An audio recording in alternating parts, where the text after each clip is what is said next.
Swastiastu. Kenalkan, nama saya Nanga Sukmantara. Saya dari Prodi Filsafat Hindu, Stan Negeri Empu Kuturan Singaraja. Di sini saya akan membawakan sebuah sloka susastra Hindu, yaitu tentang Tattwa Kala. Nah, kenapa saya memilih Tattwa Kala atau meminati Tattwa Kala? Karena di sini ada yang menarik bagi saya. Nah, saya akan lanjut isi dari Tattwa Kala tersebut.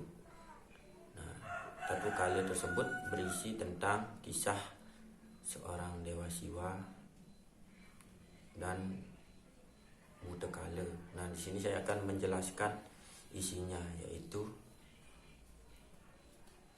tersebutlah suatu hari Betara Siwa dan Dewi Uma sedang berjalan-jalan di pinggir pantai untuk melihat keindahan laut.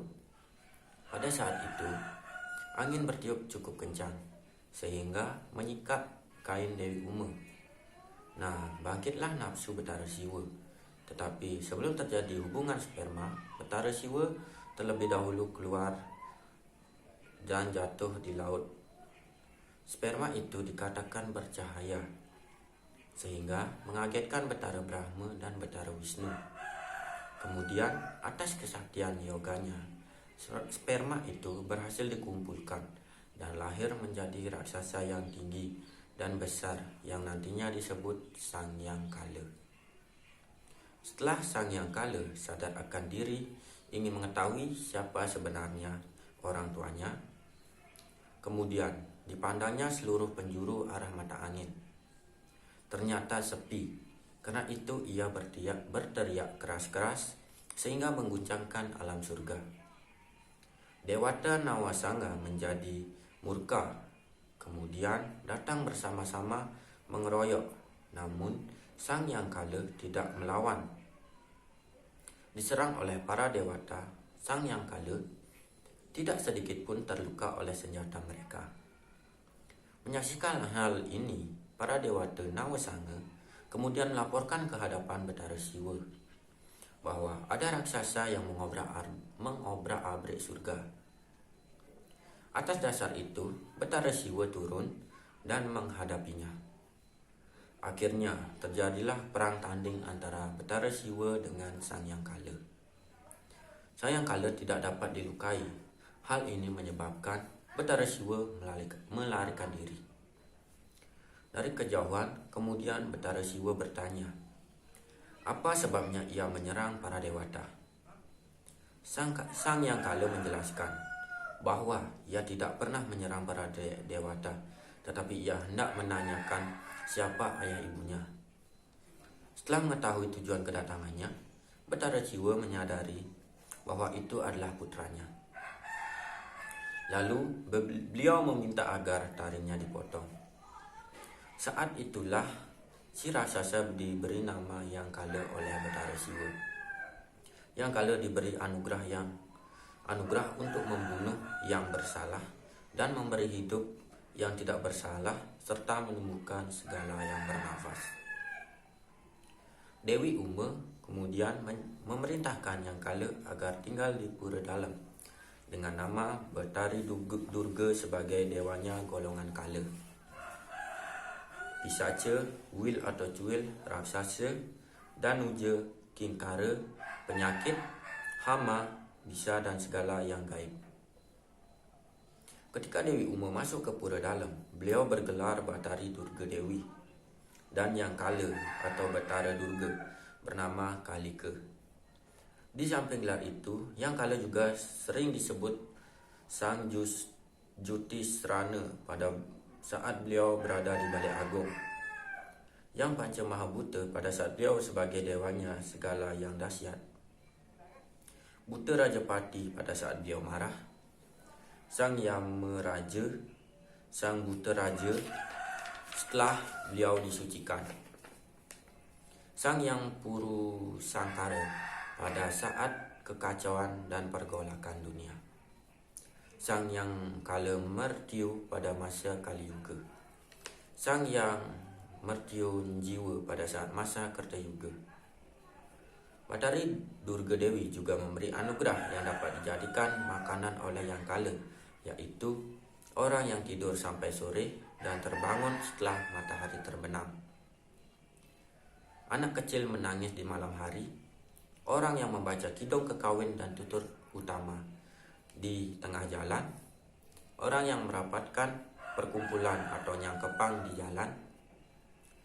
Batari Durga Dewi juga menekankan agar yang kala memberi anugerah pada orang yang tahu pemujaan terhadap yang kala adalah manusia sejati.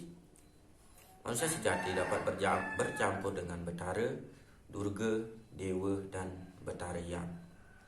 Sebaliknya, menghukum orang yang tidak sesuai dengan kelahirannya. Batara Siwa juga memberikan wejangan kepada yang kala.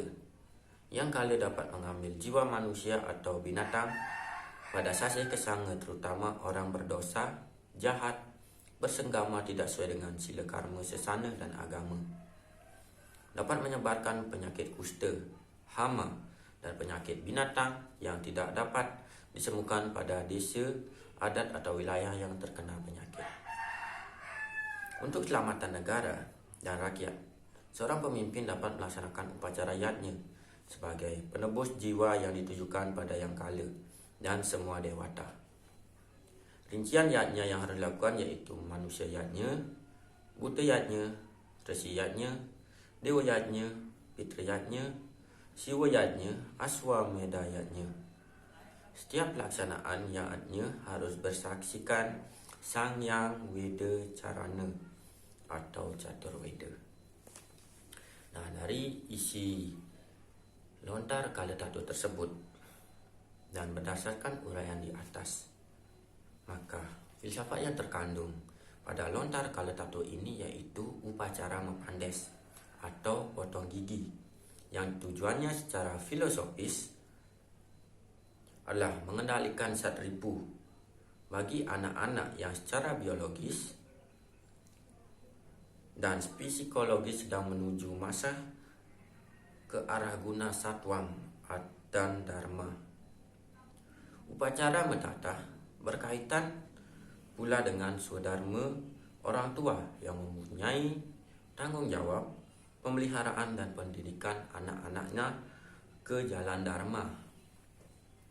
Usaha tersebut ditempuh dengan jalan ritual natahen. Ini semua mempunyai makna agar giginya tidak kotor atau tidak berbisa lagi, sehingga bisa meninggalkan buta kala yang disebut sebagai satripu. Upacara mentatah atau mepandes dilakukan dengan cara memotong 4 buah gigi seri dan 2 buah gigi taring. Jadi 6 buah gigi yang diasah atau menghilangkan simbol satripu dalam diri atau mengendalikan satripu dalam diri. Hal ini sesuai dengan cerita yang terdapat dalam lontar kala tatu, yaitu Sang Yang Kala tidak dapat bertemu dengan ayah dan ibunya. Lalu Betara Siwa meminta agar Sang Yang Kala memotong taringnya. Setelah itu baru beliau mau menjelaskan siapa ayah ibunya. Untuk lebih jelasnya ada kutipan dari lontar tersebut, yaitu yang berbunyi, lan lahyan mangkana punggelan rumuhun siung taring tengen maran kapanggoh bapa bunda te adwa kuri kita mangkehana panugran kuri kita jah tasmat umang buhang kita kesadian mawak kita ring sarwa mambekan kapi sara kita mangke mahyon kita mejaha wenang mahyon kita wenang kita ring sarwa mambekan kapi sara kita mangke mahyon kita mejaha wenang mahyon kita marupa wenang apan kita anak insun ia teki ibunda Batari Uma mangkana ling Batara, yang artinya,